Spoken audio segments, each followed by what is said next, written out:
नमस्कार साथीहरु, के छ हालचाल? सन्चै आरामै हुनुहुन्छ होला अवश्य पनि। म हो चन्द्र केसी, यो हो केसी ज्ञान। स्वागत छ हजुर सबैलाई। जानकारी दिन गइरहेको छु हामीले आफ्नो युट्युबको लागि थम्बनेल कसरी बनाउन सक्छौं र थम्बनेल मात्रै हैन, हामीले अन्य किसिमको फोटो पनि कसरी एडिट गर्न सक्छौं। थम्बनेल बनाउनको लागि एउटा फोटो एडिट गर्नु नै पर्ने हुन्छ र तपाईहरुलाई पनि आफ्नो फोटो एडिटको शौक छ मोबाइलमा भने चाहिँ म तपाईलाई के एप्लिकेसनको बारेमा जानकारी दिनेछु स्टेप टु स्टेप।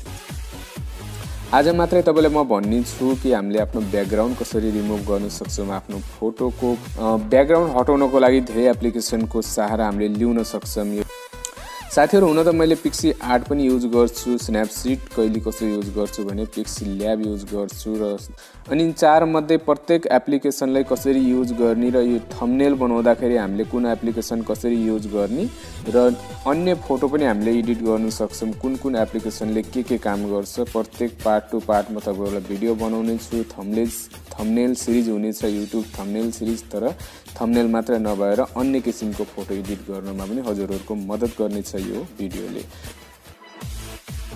साथीहरु, आजको मेरो पहिला विषय सबभन्दा सुरुमा हामीले आफ्नो ब्याकग्राउन्ड कसरी रिमुभ गर्न सक्छौं। आफ्नो फोटोको हामीले मोबाइलमा धेरै एप्लिकेसनहरु पाउँछ जसले हाम्रो ब्याकग्राउन्ड हटाउन सक्छ, तर सबभन्दा सजिलो र सबभन्दा राम्रो मलाई यो लाग्यो। हजुरहरुलाई कस्तो लाग्छ अवश्य पनि प्रयोग गर्नु होला एकचोटी, र यो भन्दा राम्रो तपाईले कुनै अरु एप्लिकेसन युज गर्नुहुन्छ भने मलाई कमेन्टमा भन्नु होला। ब्याकग्राउन्ड रिमुभरले कसरी प्रयोग गर्ने त्यसको छोटो मिठो जानकारीको साथमा हाजिर छ हजुरहरुको माझमा। हजुरहरुले यो च्यानल अझैसम्म सब्स्क्राइब गर्नु भएको छैन भने अवश्य रातो बटनमा लेखेको सब्स्क्राइबलाई थिची कालो बनाइदिनुहोस् र लाइक बटनलाई थिचिदिनुहोस्। लाइक हजुरहरुको लाइकबाट मलाई पनि मोटिभेसन हुन्छ भने चाहिँ युट्युबलाई पनि मोटिभेसन हुन्छ। अब कुरा गरौँ ब्याकग्राउन्ड कसरी हटाउने। सबभन्दा पहिले यो एप्लिकेसनलाई डाउनलोड गर्नुपर्छ प्ले स्टोरबाट। प्ले स्टोरमा तपाईले खोज्नु पर्ने हुन्छ ब्याकग्राउन्ड रिमुभर। यति मात्र लेख्नु भयो भने एप्लिकेसन पाइहाल्छ, नभए मेरो भिडियोको डिस्क्रिप्सनमा पनि म लिंक राखिदिने छु। अनि तपाईले यसलाई क्लिक गरेपछि यो तपाईले पहिला इन्टरफेस देख्नुहुन्छ यो भित्र। यसमा तपाईले लोड फोटोमा क्लिक गर्नुपर्ने हुन्छ। लोड फोटोमा क्लिक गरेपछि तपाईले नर्मली तपाईको सामनेतिरका जति पनि फोटो छन्, रिसेन्टली आएका फोटो छन्, रिसेन्ट देख्न सक्नुहुन्छ माथि।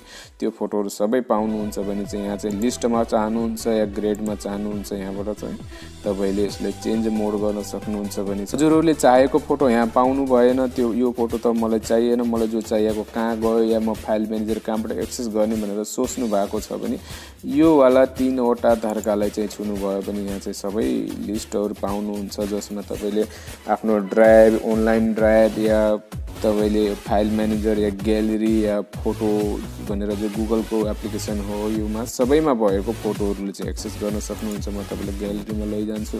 ग्यालेरीमा नर्मली क्यामेराले खिचेको फोटोहरु आयो भने चाहिँ तपाईले एल्बममा जानुहुन्छ भने चाहिँ तपाईको जो पनि एल्बममा एड भएका फोटोहरु छन् सबै यहाँ चाहिँ देख्न पाउनुहुन्छ।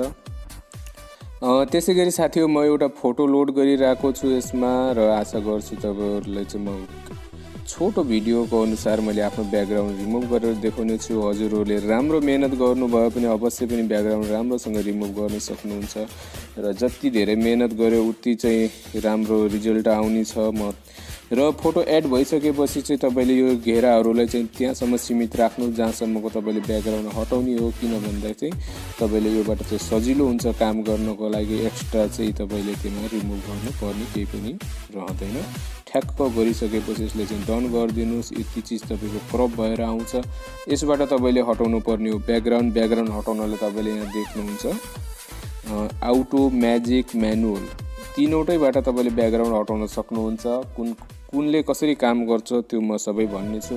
सबभन्दा पहिला माथि देख्न सक्नुहुन्छ इरेजर भनेर लेखेको छ। इरेजर भनेपछि चाहिँ ब्याकग्राउन्ड हटाउने टुल्सको नाम हो। अनि इरेजरको सेटिङ यहाँ छ। सेटिङको के हो भन्दाखेरि चाहिँ यो इरेज गर्नको लागि यो लाइन भयो भने चाहिँ हामीले यो औंलाले चाहिँ यसो पक्रेर घुमाउनको लागि यो चाहिँ हामीले औंला राख्ने प्याड हो भने चाहिँ इरेजर हामीले यहाँ इरेज गर्ने हो भने यहाँ औंला राख्यो भने चाहिँ हामीले देख्छौं कि के चीज हामीले इरेज गरिरहेको छौं। त्यसको लागि यो एकदमै राम्रो लाग्यो मलाई। र यसको डिस्टेन्स हामीले कति राख्ने, कहाँ औँला राखेर कति इरेज गर्दा राम्रो हुन्छ, हामीले चाहिँ कहाँसम्म हाम्रो औँला राखेर औँलाले छेक्दैन देख्न सक्छौँ, त्यसको लागि चाहिँ यो तपाईँले चाहिँ जहाँ प्याड राख्नु भएको छ अनि त्यसपछि चाहिँ प्याडलाई चाहिँ यहाँ राख्नुभयो भने चाहिँ औँलाले छेक्दैन। तपाईँको माथिको जो इरेजर टुल छ त्यो चाहिँ बाहिर छ अनि तपाईँले यसरी चाहिँ इरेज गर्न सक्नुहुन्छ। इरेजरको साइजले सानो ठुलो गराउनलाई तल पाउनुहुन्छ। योबाट चाहिँ तपाईँले आफ्नो इरेजरको साइजले सानो ठुलो गराएर चाहिँ आफ्नो फोटोलाई चाहिँ राम्रो तरिकाले इरेज गर्न सक्नुहुन्छ, राम्रो तरिकाले चाहिँ काम गर्न सक्नुहुन्छ। यसमा फोटोलाई फुल्ली जुम गरेर पनि काम गर्न सक्नुहुन्छ। फोटोलाई जुम गरेर काम गर्दाखेरि चाहिँ पक्कै पनि राम्रोसँग इरेज हुन्छ। जस्तो कि अहिले मैले आउटो सिलेक्ट गरेको छु अनि मैले आफ्नो टुललाई लिएर यो कलरमा लिएर राख्छु।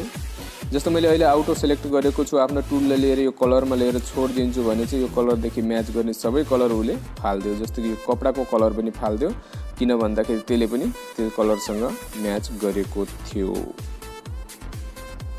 र चाहनुहुन्छ तपाईँले यसलाई रिपेयर गर्न भने चाहिँ सिम्पल कुरा हो। यहाँ चाहिँ रिपेयरमा क्लिक गर्नुहोस्। रिपेयरमा क्लिक गरिसकेपछि चाहिँ तपाईँले यसले चाहिँ यहाँ लिएर आउनुहोस् अनि त्यसले चाहिँ तपाईँले यसरी चाहिँ आफूले जति पनि कपडाको कलर थियो त्यो चाहिँ वापस पाउन सक्नुहुन्छ। कुनै पनि ठाउँमा तपाईँले आफ्नो फोटोको सजिलै रिपेयर गर्न सक्नुहुन्छ। अब आउँछ त्यसपछि म्याजिक। म्याजिक पनि एकदमै राम्रो टुल हो। म्याजिकले कसरी काम गर्छ म त्यो तपाईँलाई देखाउन गइरहेको छु। मैले सिलेक्ट गरेको छु म्याजिक। म्याजिक सिलेक्ट गरेपछि यसले चाहिँ सानो ठुलो आफ्नो हिसाबले गर्न सक्नुहुन्छ। र यसमा हेर्नुपर्ने के छ कुरा, राम्रो रमाइलो कुरा के छ भन्दाखेरि यो बीचको जो हिस्सा देख्नुहुन्छ अनि यसको बाहिरको एउटा घेरा देख्नुहुन्छ अनि यसको बाहिर पनि एउटा सेतो घेरा बन्छ, तर अहिले यति बेला बनेको छैन, टाइममा त्यो बनेको हुन्छ। त्यसको के काम हुन्छ त्यो म तपाईँलाई देखाउन गइरहेको छु। म्याजिक भन्नाले जादु। जादु भनेको चाहिँ के हो? जादुको अर्थ हुन्छ कि तपाईँले यो जो रातो घेरा देख्नु भएको छ यो बाहिरको र यो भित्रको रातो टिक, यो घेरादेखि भित्रको र यो रातो टिकले छोयाको बीचको योदेखि यो डिस्टेन्सको बीचको जो कलर हुन्छ, जो कलर म्याच गर्छ त्यो कलरलाई सबै यिनीहरूले फालिदिन्छ। जस्तो म एउटा वाइट कलर लिइरहेको छु भने चाहिँ यसले वाइट कलर फालिरहेको छ। योसँग टच हुने वाइट कलर सबैले फालिरहेको छ, तर यो रातो घेराको भित्रको मात्रै फालिरहेको छ। यसबाट तपाईँले के हुन्छ भन्दाखेरि तपाईँले जस्तो कपालहरू कहीँ पनि यस्तो राम्रोसँग रिमुभ गर्न चाहनुहुन्छ भने चाहिँ रातो त्यो बीचको रातो थोप्लोले त्यो चिजले सब्जेक्टले नछुवाउनुहोस्, तर हुइतीदेखि चाहिँ आफ्नो औँठालाई हिँडाल्न सक्नुहुन्छ, नजिकबाट लग्न सक्नुहुन्छ। त्योबाट तपाईँको एक्स्ट्रा रिमुभ हुँदैन। एकदम राम्रोसँग र सजिलैसँग तपाईँले रिमुभ गर्न सक्नुहुन्छ। र अर्को विषय आउँछ, जस्तो अहिले मेरो यहाँ जो टुल्स छ मेरो फोटोको बिचमा आएर बसेको छ। मैले यहाँ बिचमा छुन्छु या फोटोलाई माथिबै सार्न बिचमा मैले ट्याप गरेर जो टुल्सलाई माथिबै सार्न खोज्छु भने चाहिँ मेरो यो ठाउँ त सबै रिमुभ भएर जान्छ। भनेपछि यो समस्यामा के गर्ने भन्दाखेरि म यसलाई अन्डु गर्दैछु। त्यसपछि तपाईँले यहाँ क्लिक गर्नुभयो भने तपाईँको टुल त्यहीँ जान्छ। तपाईँले कहीँ पनि क्लिक गर्नुहोस् त्यो टुल तपाईँको त्यहीँ जान्छ। म यहाँ क्लिक गर्छु अनि फेरि यसलाई समात्छु अनि चाहिँ यसलाई लिएर आउँछु। खास गरेर म्याजिकको काम तपाईँले बुझिसक्नुभयो होला। म्याजिक भनेको एउटा सर्कलभित्रको कलरलाई म्याच गरेर त्यसलाई चाहिँ त्यो कलरदेखि मिल्दो कलरलाई मात्रै रिमुभ गरेको हुन्छ, त्यसले अरूलाई चाहिँ रिमुभ गर्दैन। र यहाँनिर एउटा म भन्न चाहन्छु साथीहरू, मैले चाहिँ राम्रोसँग वर्क गरेको छैन। मैले मात्र एउटा भिडियो बनाउनको लागि तपाईँहरूलाई यो सिकाइरहेको छु, मात्रै तपाईँहरूले सिकाउनको लागि मात्रै यो भिडियो बनाइरहेको छु। र तपाईँहरूले यही चिज राम्रो मेहनतसँग गर्नुभयो भने एकदम राम्रोसँग गर्नुहुन्छ रिमुभ, एकदम राम्रो किसिमको फोटो बनाउन सक्नुहुन्छ। यसमा कुनै शङ्का नै छैन।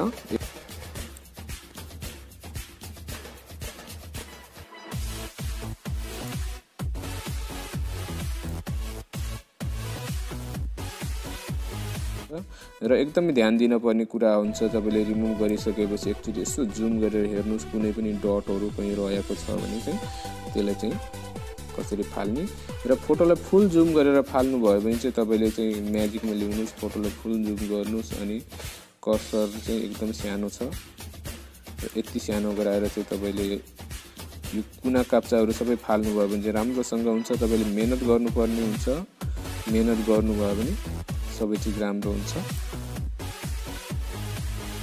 मेहनत गर्नुपर्ने हुन्छ। मेहनत गर्नुभयो भने अवश्य पनि राम्रो एडिट गर्न सक्नुहुन्छ, राम्रोसँग आफ्नो ब्याकग्राउन्ड रिमुभ गर्न सक्नुहुन्छ।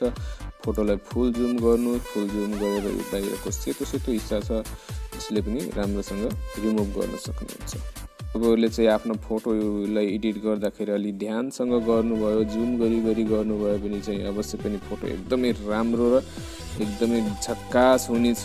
एडिटिङ त्यसको चाहिँ ब्याकग्राउन्ड सजिलै जानेछ र वान क्लिकमा पनि ब्याकग्राउन्ड कसरी फाल्ने मैले त तपाईहरुले भनिसकेको छु। र यति बेला म यो फोटोलाई गर्न चाहन्छु डन गर्नको लागि चाहिँ तपाईले देख्नुहुन्छ यहाँ माथि लेखेको छ डन र डन गरेपछि पनि तपाईले एउटा सेटिङ हुन्छ जो तपाईले देख्न सक्नुहुन्छ, जुन सेटिङ बहुतै राम्रो रहेको छ, सबै रिमुभर एप्लिकेसनमा छैन। यसमा चाहिँ तपाईले देख्न सक्नुहुन्छ फोटो मैले जुम गरेर देखाउने छु अनि यहाँ चाहिँ 2 नम्बर 3 नम्बर 4 नम्बर योले चाहिँ तपाईको बाहिरको जो घेरा छ त्यसलाई चाहिँ एकदमै स्मुथ बनाउने छ। देख्नुहुन्छ तल स्मुथ लेखेको छ अनि यसले चाहिँ एकदम घेरा स्मुथ बनाउँछ, जसले गर्दा तपाईले चाहिँ एडिट गरेको नगरेको खासै थाहा हुँदैन। फोटोशपमा चाहिँ फेदर भनेर हुन्छ, यसमा चाहिँ अब फेदर चाहिँ छैन, फेदर हुनुपर्ने हो, तर यसमा चाहिँ स्मुथ चाहिँ गर्न सक्नुहुन्छ र यसरी चाहिँ आफ्नो फोटोलाई गर्नुपर्ने हुन्छ। तपाईले सेभ गर्दाखेरि यो पीएनजी मा सेभ हुन्छ, तपाईको ग्यालेरीमा आफै पीएनजी मा सेभ हुन्छ अनि तपाईले कुनै पनि पीएनजी गर्नुपर्ने जरुरी छैन। यो फोटोलाई कुनै पनि एप्लिकेसनमा लगेर आफ्नो फोटो गर्न सक्नुहुन्छ एडिट। अर्को भिडियोमा म देखाउने छु त्यो कसरी गर्ने। अहिलेको भिडियो यति नै। भिडियो धेरै लामो हुन्छ नत्र भने। साथीहरुलाई कस्तो लाग्यो आजको भिडियो मन परेको भए लाइक गरिदिनु होला, च्यानल सब्स्क्राइब गर्न नबिर्सिनु होला। यस्तै भिडियोको साथमा उपस्थित हुने गर्छु। अर्को भिडियोमा अवश्य पनि भेट हुने नै छ। अहिलेको लागि बाइ बाइ, जय नेपाल। हजुरको दिन शुभ रहोस्।